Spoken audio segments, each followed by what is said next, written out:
The conventions are over, and it looks like it's time for the White House to turn its attention to another matter, the fact that Judge Merrick Garland still hasn't had a confirmation hearing for a seat on the U.S. Supreme Court. In the White House's weekly address, Vice President Joe Biden and federal Judge Timothy Lewis made the case for Garland to at least get a hearing.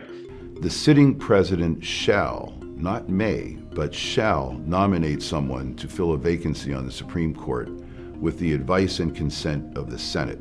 Nobody is suggesting that senators have to vote yes on a nominee. Voting no is always an option for any senator.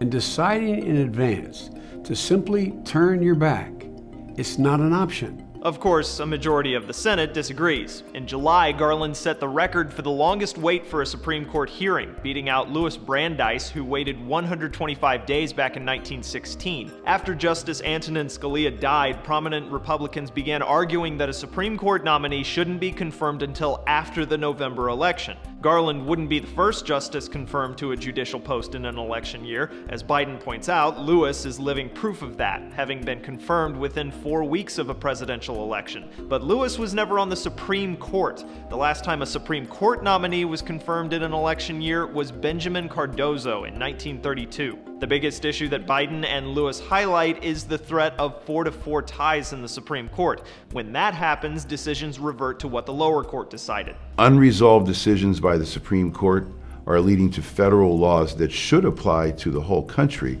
being constitutional in some parts, but unconstitutional in others. But as with most things in politics, this address is unlikely to sway anyone who's already made up their mind. The last time a Senate Republican met with Garland was back in May, and Garland is still waiting for that hearing.